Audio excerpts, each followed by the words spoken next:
Hey everyone, welcome back. It's Lucid, and we're back. It's turn 8 in Your Dreams, My Memes. And we got some messages. A message from Abyssia.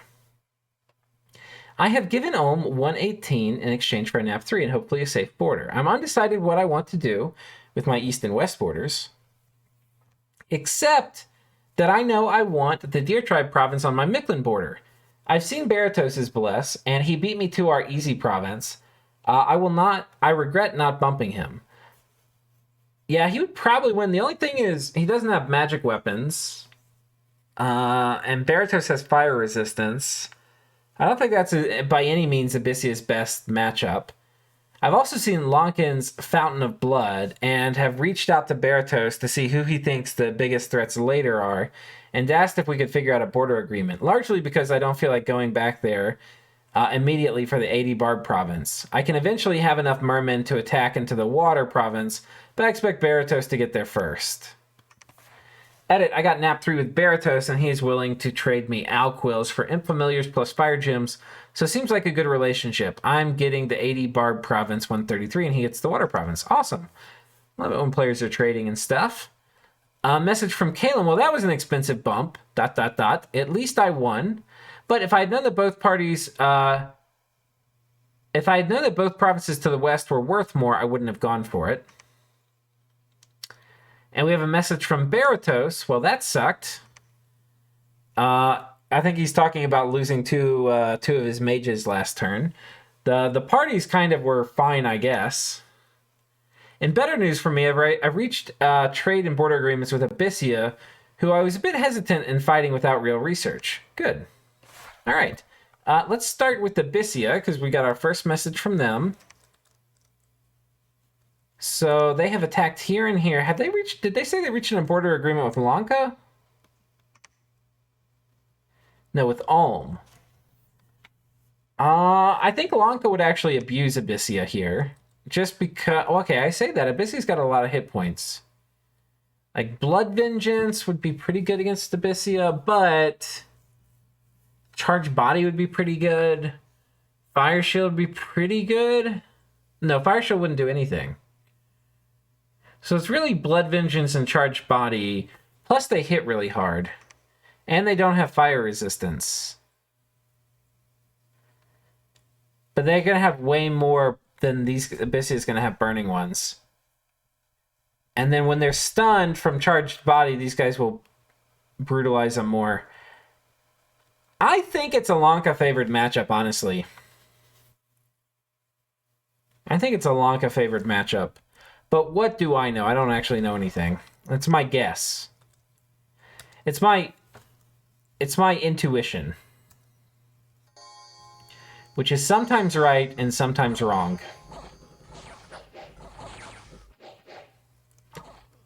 One of the archers sniped one of these Raktapatas, which is a little shitty. For Lanka. But otherwise, pretty good turn. Ulm, they strike out over here, losing some militia and a couple axe warriors, but the steel warriors kill everything. So this is much more what these guys are designed to kill. The only mistake here, I think, is putting too many militia in the front. And there's no real reason to not have the steel warriors up there while those other guys are dying. Yeah, they fucked those dudes up. Alright, yeah, I mean, the only really bad thing for Ulm is he's really a one expansion party. I mean, he's only expanding once a turn. Which this late hurts.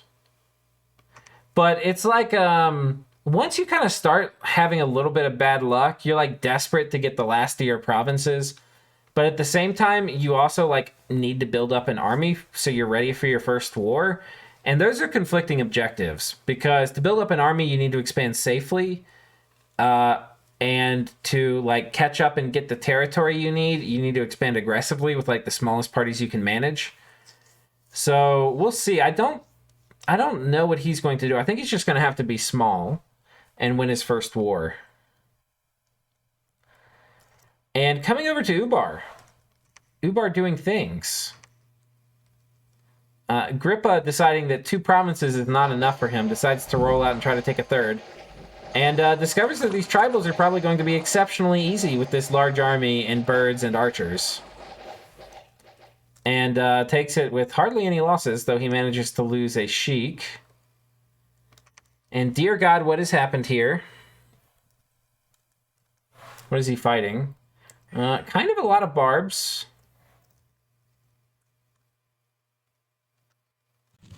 And this is a huge mistake.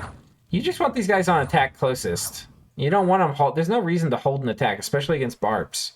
What you don't want is these guys running past your gen and killing your commander. So you just put them on attack closest. I think, yeah, this should be able to easily kill 20 barbs. Just attack closest. You don't do this hold business. That was a mistake. Grippa literally surviving through the mercs. Is up to 3 provinces on turn 8. Fair disclaimer, whatnot, I did do this to him by giving him horrible scales, but he also kind of did this to himself by killing off his starting army. We'll see what happens. Lanka honestly could probably just kill him here, like just run an attack. The only problem is I don't know what if he gets on top of Ubar's cap, so he can't recruit any of his new units. It's over. But I mean that you're asking for trouble by sitting on Grippa's cap. I'm just saying. Even though this is an exceptionally weird, desperate position, I still believe in the power of Grippa cap defense. All right, coming down, we've got Micklin. Oh, this is a second expansion party, I think. And he's got some of these little spitting toads. And they're actually, oh man. I mean, these are actually fine little critters with this bless. Like, good luck killing them. They've got a bonus, like, 40 hit points. When you take into account undying.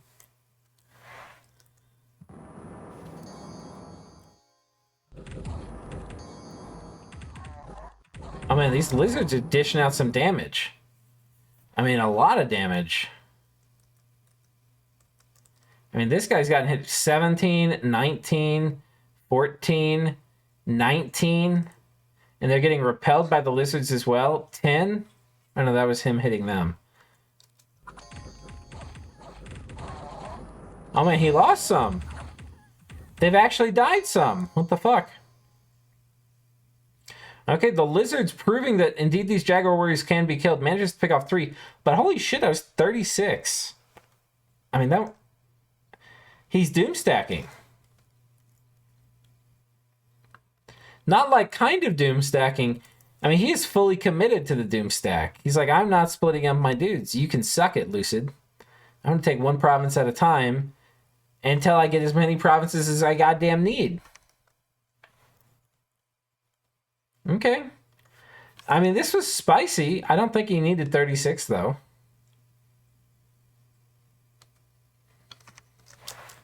Very interesting. Hinnom has been doing great at expanding. Oh, no, he loses a Horite, though. This Shaman is... You really don't want to lose these early. How does he... Oh, they flank those fuckers! I would be salty as fuck. I think there's another commander, though, so they're not running. Oh, those fucking bastards. Did he... Is there something else he could have done? Like, put one on the left, one on the right. Yeah, they're in front of each other. It's one of the nice things. I think with this, what I would do is have a squad here, put them both on fire, put them both on attack closest. Javelins did some work. Yeah. Really just trying not to get flanked is important. But anyway, he takes it. He loses the Horide Shaman. That's annoying. Takes this as well. This is a much easier province. I mean, Hinnom is looking great. Absolutely great. That they are going to have to play Scales Hinnom into some very fucking weird blesses, though. So I can't predict how that's going to go for them. I cannot predict. Okay, and then Ubar we already watched. Coming over to Tirnanog. This is the current turn, too. I'm actually going to send him a message. If we don't see any javelins. Oh, he's doing it. Okay, was it a mistake?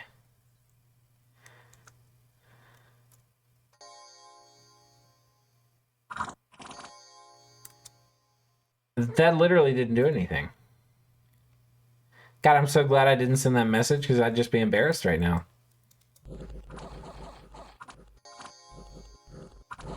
The javelins literally didn't do anything.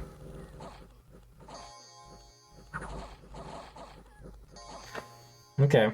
I guess that could have worked in theory, but it didn't appear to work in practice. You know, wind guidance stuff could help too. Stuff very easy for Tiernanog to do with like a main force. We don't see any other elfin folk running around. Coming south to the great bird nation of Helheim.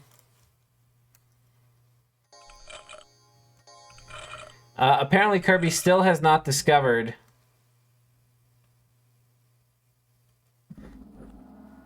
skeletal body technology, which is effectively double HP. But he scares them all off. All right, Big Bird coming back with a vengeance. He expands down here with these dudes. This is a very swole pack of 10 hell herdings.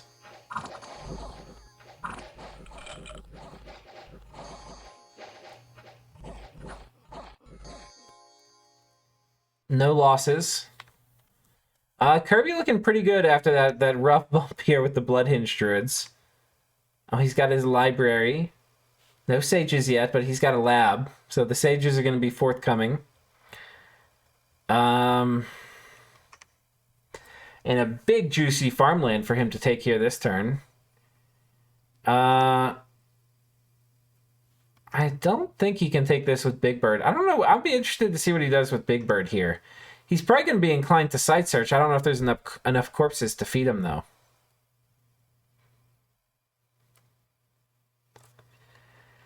Calum. A little bloodied after that fight with Tiernanog. He's going to slow down kind of both of their expansions a little bit. Oh, Calum again has sniped all the commanders and they're running. Calum has just been doing really clean expansion. They're looking pretty sharp. Tiernanog we've already checked on. Pangea, who has lost a tremendous amount of expansion parties, very sadly. A lot of that's to getting flanked, having the commanders picked off. Kills some Lavaborn here. We'll watch this. This is a kind of interesting little thing. Now, Lavaborn are very slow. It's going to be harder for them to flank. Even though they almost did it again. Okay. And they expand over here.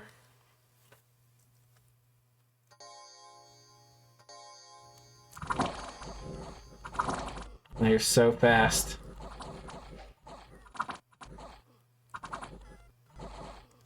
They're so fast. Okay. Pangea looking pretty good. And then Tianchi, who I'm definitely rooting for some. Did they not expand this turn? The tactical no expansion. They've been doing really well so far. I guess they just didn't have anything they felt like they could take. Did they bump? No? Are there no TNG flags? There are no TNG flags. Okay, TNG not doing anything. Baratos.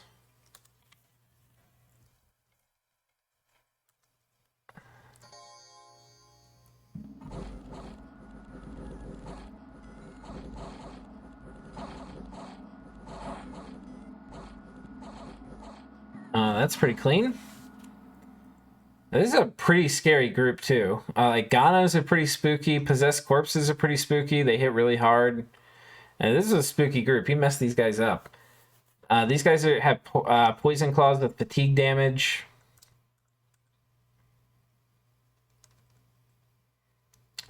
But yeah, sadly not much income. Okay. I mean, Baratos had some pretty bad, we'll call it bad luck with getting his priest sniped. But he's looking okay. He's looking like he's recovering. And I think that's about it. I think we've covered everybody.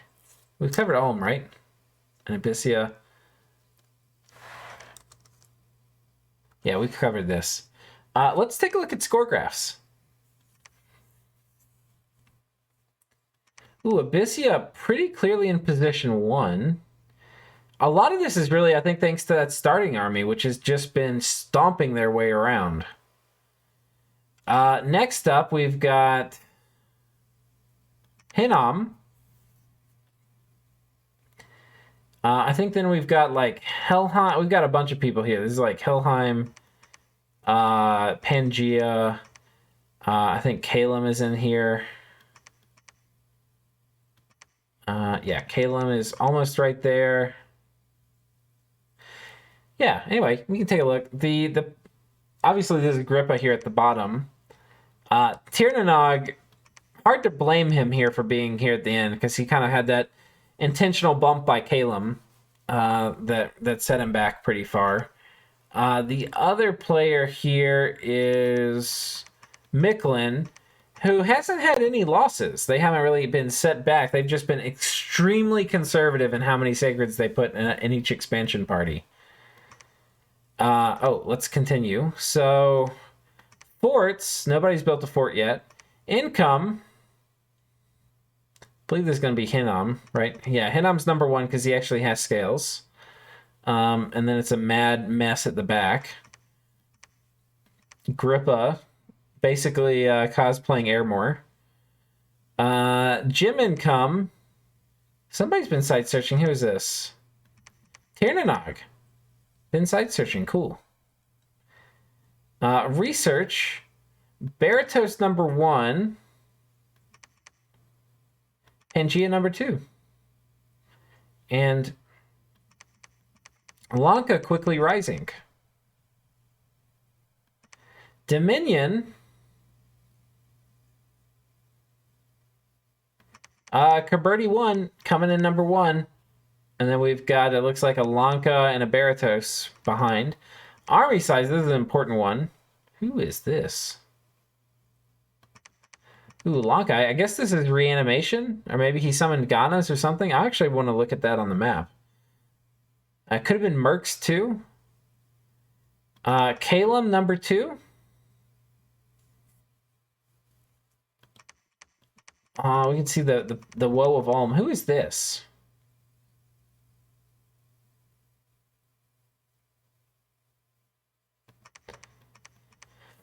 Oh, did Grippa lose Mercs?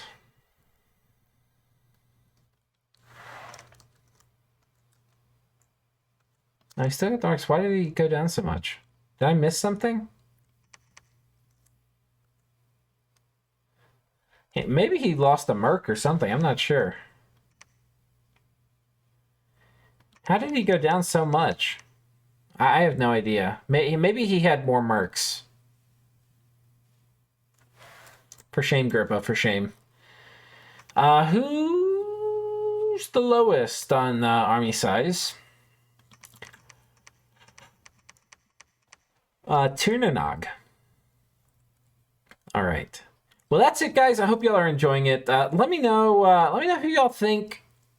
I think last episode I asked who you thought had the most meme. Let me know who you're rooting for. All right, it may not be the player with the most meme. It may be just maybe the playthrough that you think would be the most interesting, like leading to a win. Like it would be super cool to watch so-and-so win. Let me know who that is. All right, see you next time.